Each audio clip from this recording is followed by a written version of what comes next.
Je suis Claudette Anna, née Vernier, épouse Massy, l'épouse de Gianfranco Massy, Jean Massy, le grand illustrateur de renommée internationale.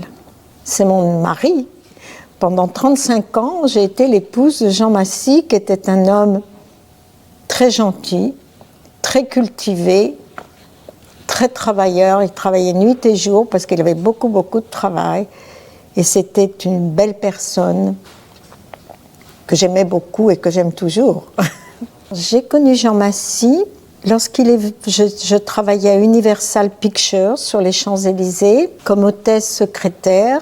Et il est venu pour faire le dernier film de Charlie Chaplin, La Comtesse de Hong Kong, en 1967. Et le film était distribué par Universal Pictures. Donc je recevais les gens pour des projections des films, je recevais les gens, les producteurs, les acteurs, les metteurs en scène, la publicité, et Jean Massy est venu pour la création donc de la maquette de l'affiche du film La Comtesse de Hong Kong, qui était le dernier film réalisé par Charlie Chaplin. Jean Massy avait fait le premier film de l'affiche du premier film de Charlie Chaplin, Lamplight, c'est-à-dire Les Feux de la Rampe. Mon mari est né à Mirandola en 1926 et sa maman était de Medolla et son papa était de Pistoia, à côté de Florence. Jean Massy avait des parents vraiment exceptionnels, d'une érudition. Son papa était très érudit, c'était un mélomane, et c'est un homme qui a inculqué à Jean Massy l'art de la beauté, du travail bien fait, et tous les artistes de la Renaissance italienne. Jean Massy a toujours été imprégné de cela grâce à son père. Et bien sûr, quand il était petit garçon, son papa lui achetait des petits théâtres que Jean Massy devait monter lui-même et peindre lui-même. Quand il avait déjà 3, 4, 5 ans, c'était le jeu de Jean Massy, grâce à son papa, qui lui achetait des petits théâtres à monter. Jean Massy a toujours été un homme très raffiné. D'ailleurs, ça se voit dans son travail. Bien sûr, malheureusement, il a dû quitter sa ville natale à l'âge de 6 ans pour rejoindre la France avec ses parents. Et en France, il n'a jamais suivi d'école, il n'a pas fait les beaux-arts. C'était presque un autodidacte parce que dès sa naissance, il savait déjà très très bien dessiner et peindre. Tous les films, bien sûr, qui parlaient de l'Italie. Parce que son cœur a toujours été, son esprit en Italie. D'ailleurs, nous revenions tous les ans en Italie voir sa famille, qu'il avait laissée ici, ses oncles, ses tantes, ses cousins, qu'il aimait beaucoup. Et donc, il aimait tous les films italiens, les films de Visconti, tous les films, Rocco et ses frères. Bon, bien sûr, Le Guépard, 1900, qui était un film de Bertolucci, qui était un film merveilleux, ainsi que L'Arbre aux sabots. Il aimait beaucoup tous ces films, mais il aimait aussi les westerns, parce que c'était l'époque des westerns. Et bien sûr, il a fait tellement d'affiches en 1964 pour quelques dollars de Pius, le film de Sergio Leone. Alors, il aimait ce film-là, et aussi avec la musique d'Ennio Morricone, le film de Sergio Leone avec la musique d'Ennio Morricone, il y avait... et donc, Ennio Morricone faisait le film, faisait la musique, presque c'était le scénario du film, la musique faite par Ennio Morricone pour chaque film. Et puis, il y avait aussi Le Bon, la Brute et le Truand, qui est un film que tout le monde aime, Le Bon, la Brute et le Truand.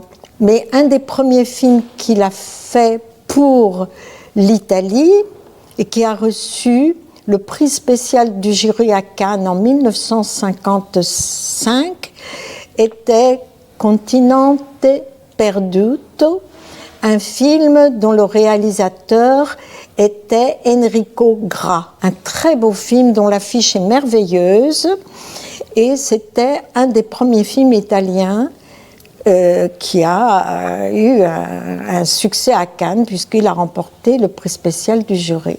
Grâce à la donation que j'ai faite, et parce que pour moi, les œuvres de mon mari devaient revenir dans sa ville natale qu'il aimait tant. Donc, il y aura il y a déjà eu une exposition en 2008 qui a été réalisée au Castello de Pico grâce à Giampaolo Giroldi qui a organisé cette exposition parce que je revenais, malgré que mon mari soit décédé, je revenais régulièrement à Mirandola et j'allais chez Giorgio Rossetti, un cousin de mon mari, et je voyais aussi Enzo Spaggiari, des cousins de mon mari qui me recevaient toujours très gentiment et que je revoyais régulièrement tous les ans. Donc bien sûr, j'ai d'abord fait cette exposition en 2008. Malheureusement, il y a eu le tremblement de terre en 2012 qui a un peu perturbé tout ce que nous devions faire. Et là, il va y avoir cette exposition qui va annoncer la création du musée Jean Massy à Mirandola et une première inauguration de l'exposition qui aura lieu le samedi 17 mai, ici, à la bibliothèque, en attendant la création du musée Jean Massy, qui normalement devrait être créé au Castello de Pico, le musée Jean Massy, dans le futur.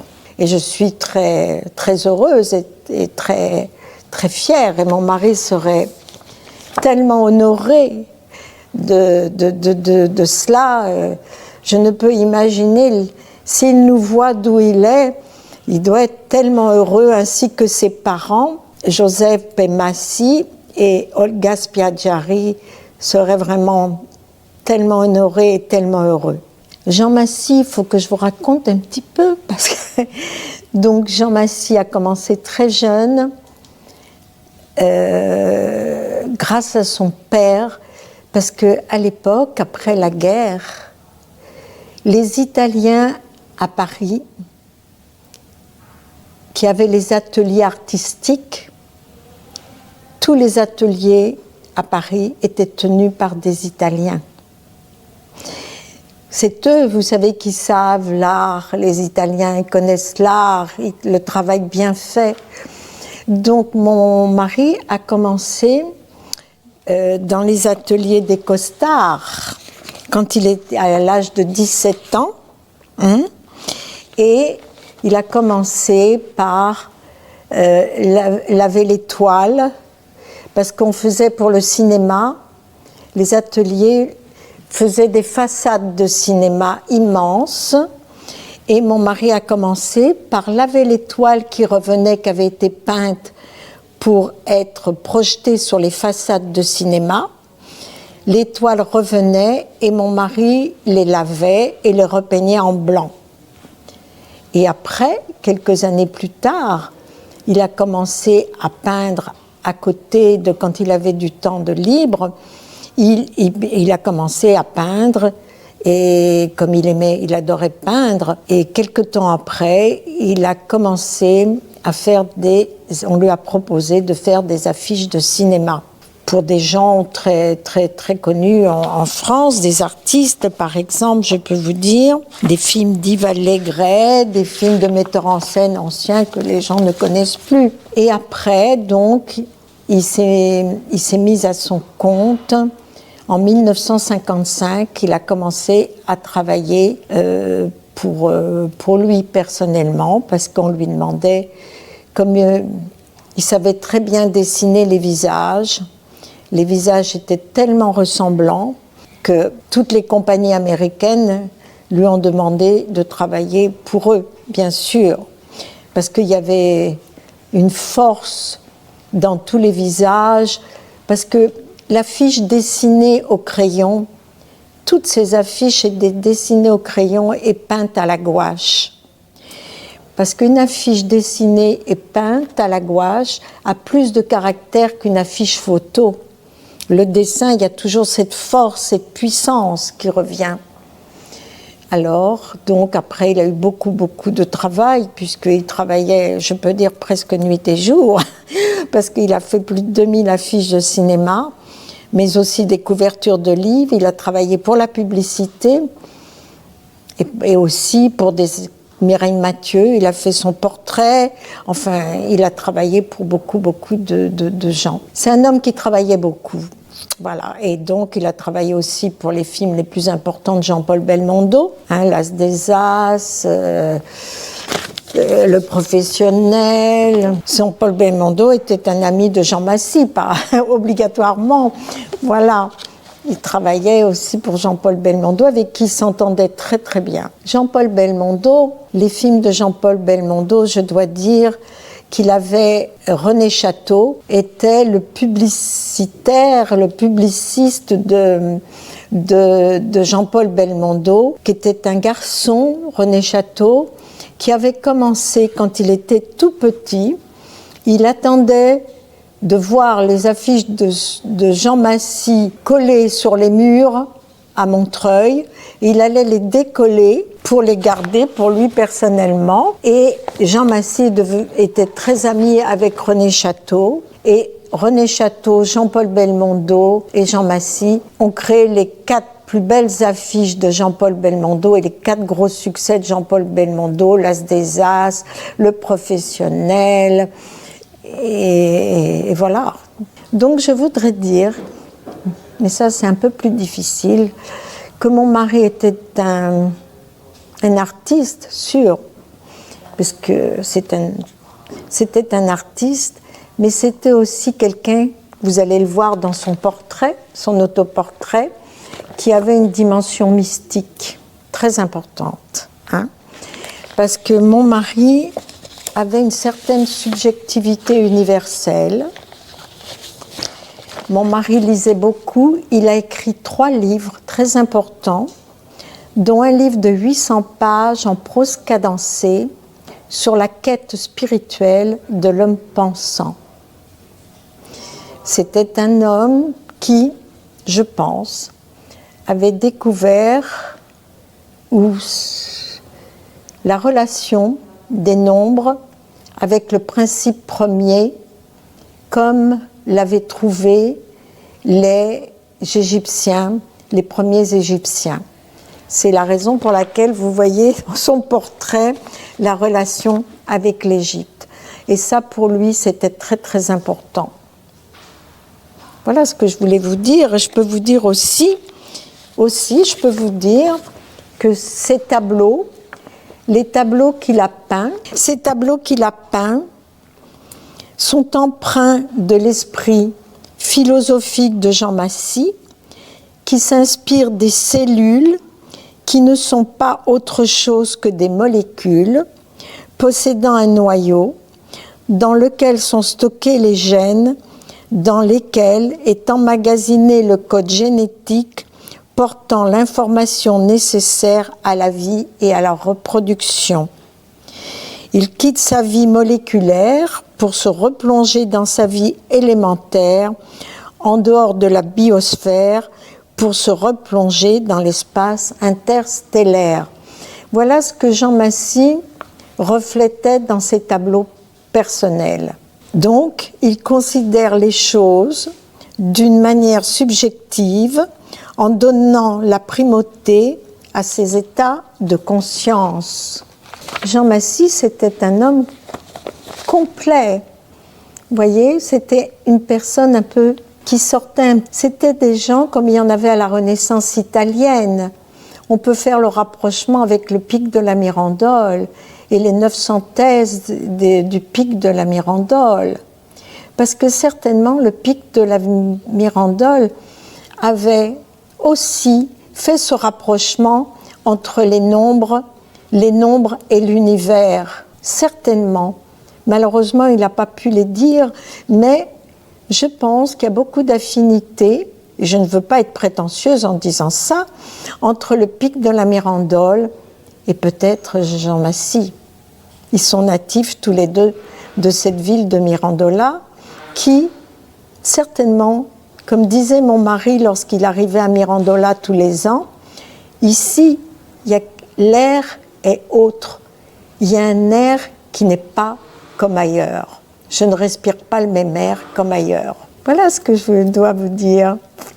J'ai eu la chance d'avoir un mari exceptionnel, voilà, et il mérite ce que nous faisons, je pense, pour lui aujourd'hui dans sa ville natale. Il en serait très honoré, vraiment, et vous en remercie de tout cœur. Alors déjà, je voudrais remercier le Sindaco, Laetitia Boudry, et puis toutes les gens de la municipalité, Marina Marchi qui m'a aidé aussi beaucoup, et Jean-Paolo Giroldi depuis 2008 qu'il suit les œuvres de Jean Massy. Et tous les Mirandolaises, je les invite à venir me rejoindre le 17 maggio à 17h30 à la bibliothèque pour l'inauguration presque du musée Jean Massy, pour qu'ils aient un aperçu des œuvres de Jean Massy et de la donation que j'ai faite. Je les remercie de tout cœur de venir très nombreux, mais je suis sûre qu'ils viendront parce que je vois bien que ce sont des gens d'une grande âme et qui aiment la beauté, qui sont empreints de cette beauté de la Renaissance italienne et de l'âme du pic de la Mirandole. Donc je les remercie de tout cœur.